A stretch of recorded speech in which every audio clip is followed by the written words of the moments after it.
எல்லா புகழும் இறைவனுக்கு. HR Periyar's channel. வாங்கம்மா, எல்லாரும் எப்படி இருக்கீங்க? நல்லா இருக்கீங்களா? இன்றைக்கி அரேபியன் ஸ்டைலில் ஒரு குனாஃபா செய்யலாம். வாங்க, அரேபியன் ஸ்டைலில் ஒரு குனாஃபா செய்யலாம். அதுக்கு தேவையான பொருள் பாருங்க. இந்த மெல்லிஸ் சேமியா வாங்கி வச்சுருக்கிறேன். இது ஒரு பாக்கெட்டு 180 கிராமு. இதில் 1.5 பாக்கெட்டு போட்டுக்கலான் இருக்கிறேன். பார்த்தங்களா, மெல்லிஸாக இருக்குது பார்த்தங்களா? நல்லா பொடி சேமியா. இதுக்கு தேவையான பொருள், அதுக்கு வெண்ணெய், இந்த கட்டி வெண்ணெய் ஒரு 150 கிராம் லேசாக உருக்கி வச்சுருக்கிறேன். கொஞ்சம் பால் எடுத்துக்கிட்டேன். அதுக்கு உள்ளார்க்க உள்ள ஸ்டஃபிங் தயார் பண்ணுறதுக்கு இது அமுல் ஸ்ப்ரே மாவு, கார்ன்ஃப்ளவர் மாவு. வாங்க செய்யலாமா? வீட்டில் சீஸ் இல்லாமல் செய்கிறோம்மா. சீஸ் இல்லாததுனால சீஸுக்கு பதில் கார்ன்ஃப்ளவர் மாவு ஒரு 50 கிராம் எடுத்து வச்சுருக்கிறேன். இது அமுல் ஸ்ப்ரே மாவு ஒரு 4 கரண்டி எடுத்து வச்சுருக்கேன். பால் எடுத்து வச்சுருக்கிறேன். இப்போ மாவு போட்டுட்டேன், அமுல் ஸ்ப்ரே மாவு போட்டுட்டேன். இது கார்ன்ஃப்ளவர் மாவை இதில் சேர்த்துக்கலாம். இதில் ஒரு 50 கிராம் பால் சேர்த்து அடுப்பில் வச்சு ஒரு காய்ச்சிடலாம். நல்லா கிளறி விட்டு தான் வைக்கணும். போதும். இது நல்லா கிளறி விட்டுட்டு அடுப்பில் வச்சு காய்ச்சிக்கலாம். இதில் கொஞ்சம் சீனி சேர்த்துக்கலாமா? பாருங்க, ஒரு 2 கரண்டி சீனி சேர்த்துக்கலாம். இதை கிளறி விட்டு அடுப்பில் கட்டி மூட்டி இல்லாமல் கிளறி விட்டு அடுப்பில் வச்சிடலாம். நோன்பு வருது, ரம்ஜான் வருது. இதை செஞ்சு பாருங்கள். வாழ்க்கையில் ஒரு முறையாச்சும் சாப்பிட்ணுன்னு சொல்கிறாங்க. நம்மளும் சாப்பிடுவோமே, புதுசு புதுசாக செஞ்சு சாப்பிட்லாமே.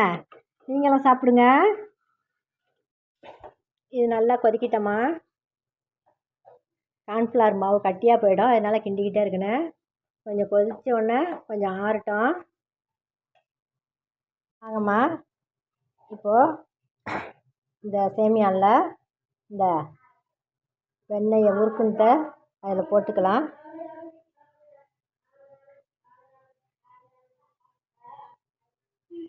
நல்லா பிசைஞ்சு கையை வச்சு நல்லா பிசைஞ்சிக்கலாம். ஒன்று சேர எங்கே பார்த்தாலும் படுற மாதிரி நல்லா பிசைஞ்சிக்கினேன்.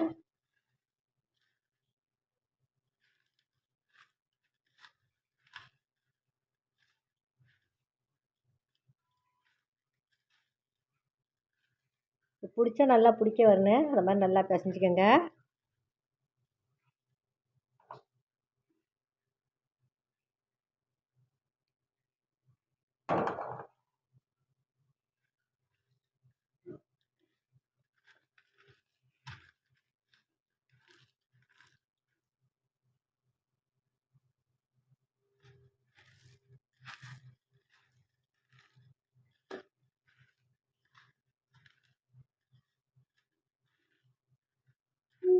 நல்லா பிசைஞ்சாச்சுமா.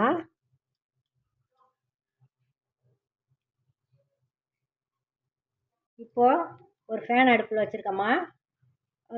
1/2 கிளாஸ் தண்ணி ஊற்றிருக்கேன்.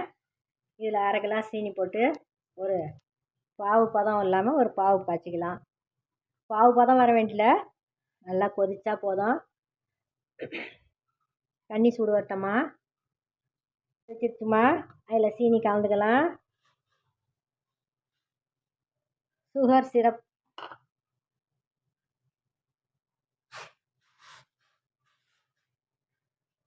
அப்படியே மெல்ட் ஆகட்டும்.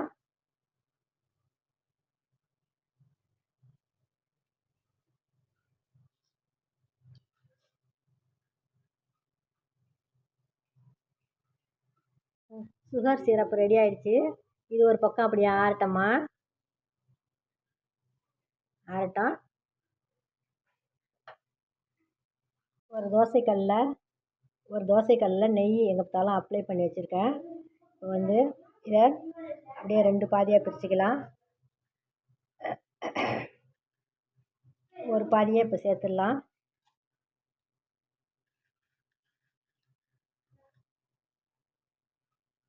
இது சேர்த்துட்டு நல்லா சமமாக இதை நல்லா தடவி வச்சுக்கணும்.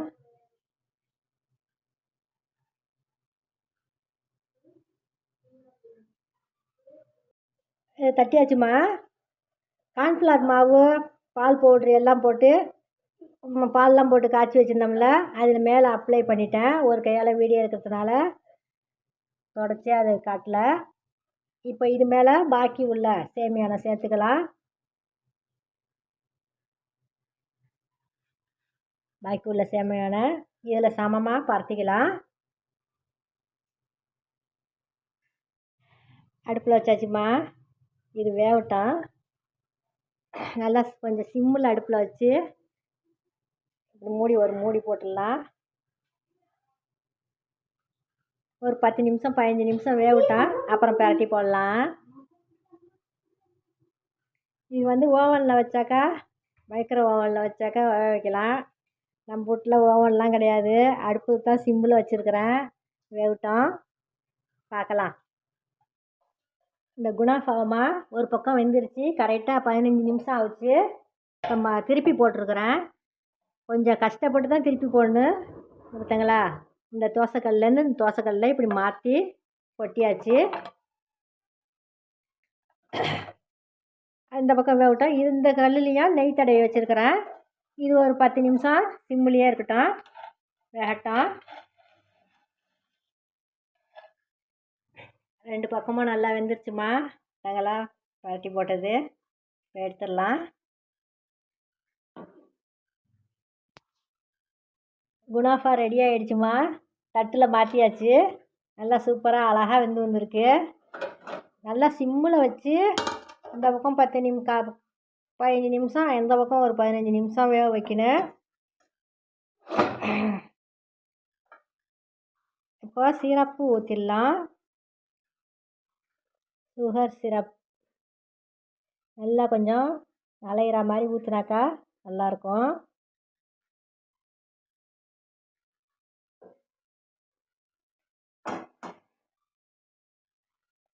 பாருங்க, ஊற்றியாச்சு. இப்போது மேலே இந்த பிஸ்தா பருப்பு எல்லாம் சேர்த்துடலாம். பார்வைக்கு கொஞ்சம் அழகாக இருக்கும், சாப்பிட்றதுக்கும் சுவையாக இருக்கும்.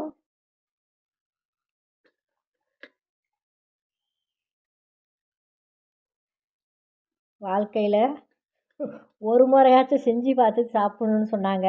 இதை நான் செஞ்சுட்டேன் 2 நாளைக்கு முன்ன. செஞ்சு பார்த்துட்டு இப்போ உங்களுக்கு செஞ்சு காட்டுறேன். நீங்களும் செஞ்சு சாப்பிடுங்க. நல்லா சூப்பராக இருந்துச்சு. வேறு நாளைக்கு ரம்ஜானுக்கு செஞ்சு பாருங்கள். எல்லோரும் செஞ்சு பாருங்கம்மா.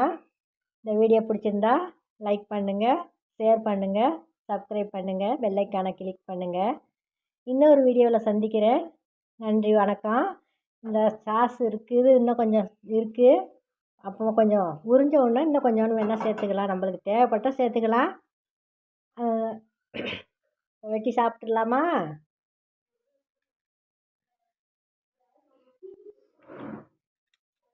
அதான் சூப்பரான குணாஃபா ரெடி. நீங்களும் செஞ்சு சாப்பிட்டுட்டு சொல்லுங்கள். சரிங்களா?